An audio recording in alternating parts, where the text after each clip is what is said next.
Hello అండి, చూస్తుంటేనే అర్థమవుతుంది కేక్ అని. ఈ కేక్ని బేకరీ షాప్లో తెచ్చాను అనుకుంటున్నారా? లేదండి, నేను ఇంట్లో ఓన్గా ఎలాంటి ఓవెన్ లేకుండా ప్రిపేర్ చేశాను. అది సింపుల్గా నేను ఎలా ప్రిపేర్ చేశానో మీరు కూడా చూసేయండి. ముందు ఒక బాండ్లీ పెట్టుకొని అందులో స్టాండ్ వేసి ప్రీహీట్ చేసుకోవాలండి మూత పెట్టి. ఇప్పుడు ఒక బౌల్లోకి 1 కప్పు పెరుగు తీసుకొని అందులోకి షుగర్ని పౌడర్ చేసుకొని వేసుకోవాలి. ఇప్పుడు మనకి పెరుగులో షుగర్ మొత్తం మెల్ట్ అయ్యే వరకు బాగా విస్క్ చేసుకోవాలి బీటర్తో. ఎప్పుడు బేకరీలో తెచ్చుకోకుండా ఇలా సింపుల్గా మన ఇంట్లో మనం చేసుకుంటే ఆ కిక్కే వేరు కదా అసలు. ఇప్పుడు పెరుగులో షుగర్ బాగా మెల్ట్ అయింది కదా, అందులోకి ఇప్పుడు 4 స్పూన్స్ ఆయిల్ వేసుకొని ఇంకా ఒక 5 మినిట్స్ బాగా బీట్ చేయండి. మీరు కావాలంటే వెనిలా ఎసెన్స్ అలా వేసుకోండి. నాకైతే అస్సలు ఆ స్మెల్ అసలు నచ్చదండి. వెనిలా ఎసెన్స్ ఆ ఫ్లేవర్ నచ్చదు, అందుకే నేనైతే ఇక్కడ యాడ్ చేయలేదు. తర్వాత ఇలా మనకి క్రీమీ టెక్స్చర్ వచ్చే వరకు కలుపుకున్న తర్వాత 1 కప్పు మైదా వేసుకోవాలి. ఇప్పుడు అందులోకి 1 టీ స్పూన్ బేకింగ్ పౌడర్, అలాగే 1/2 teaspoon baking soda, just 1 pinch అండి సాల్ట్, ఇవన్నీ వేసి కట్ అండ్ ఫోల్డ్ మెథడ్లో కలుపుకోవాలి. మనం బయట తెచ్చుకునే కేకు చూడడానికి చాలా టెంప్టింగ్గానే ఉంటుందండి, కాకపోతే తింటేనే అన్హెల్దీ. అలా అన్హెల్దీ ఫుడ్ మనకి ఎందుకు? కొంచెం ఓపిక తెచ్చుకొని మన ఇంట్లోనే మనం చేసుకుంటే హెల్తీగా టేస్టీగా మనకు సాటిస్ఫైగా ఉంటుంది. ఇప్పుడు ఇలా బాగా కలిసిన తర్వాత కాంచి చల్లార్చుకున్న పాలను కొంచెం కొంచెంగా వేస్తూ కలుపుకోవాలండి. మనకు అసలు ఏమీ ఉండలు లేకుండా బ్యాటర్ మొత్తం సాఫ్ట్గా అవ్వాలండి, అలా కలుపుకోవాలి. ఒకే డైరెక్షన్లోనే కలపండి.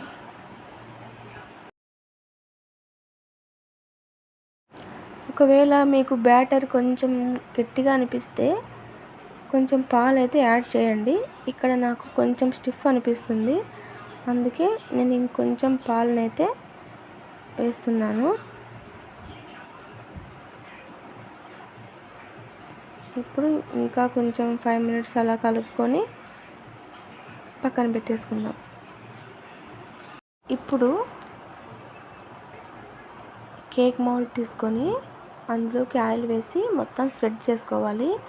నా దగ్గర అయితే బటర్ పేపర్ లేదు, అందుకే నేను మైదా పిండి వేసి డస్ట్ చేస్తున్నాను.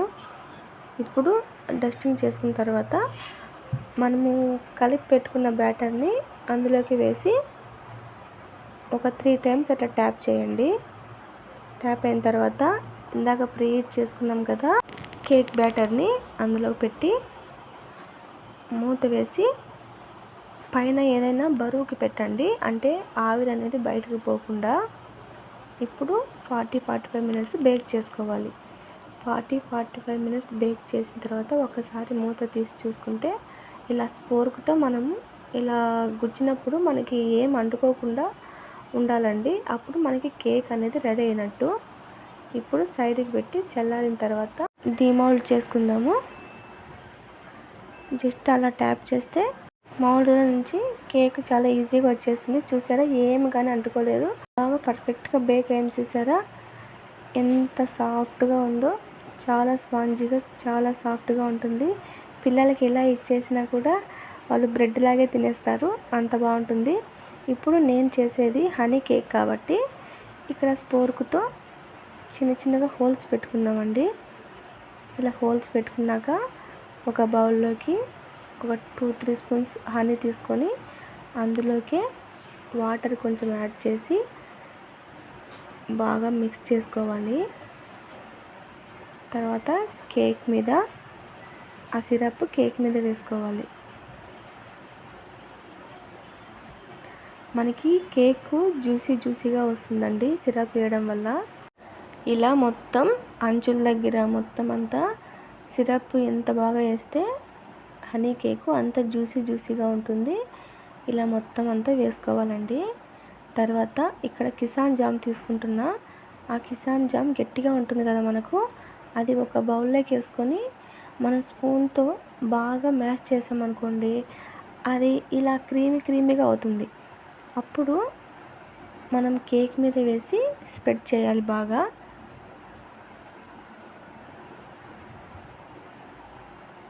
మొత్తం అంతా కేక్ మీద కొంచెం వేసుకొని సైడ్ పైన మొత్తం స్ప్రెడ్ చేసుకోవాలి.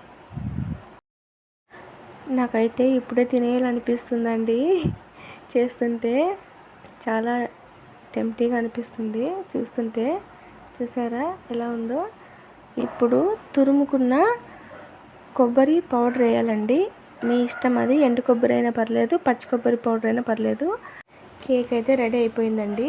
ఇప్పుడు కట్ చేద్దాం. చూసారా కట్ చేస్తుంటే ఎంత పర్ఫెక్ట్గా వచ్చిందో. అందుకే మేడమ్స్, ఈసారి బేకరీలో కాకుండా ఇంట్లోనే ఓవెన్ లేకుండా ఇలా సింపుల్గా చేసేయండి. ఈ రెసిపీ మీకు నచ్చితే లైక్ చేయండి, షేర్ చేయండి. మరిన్ని మోర్ రెసిపీస్ కోసం మన ఛానల్ని సబ్స్క్రైబ్ చేసుకోండి. Thank you.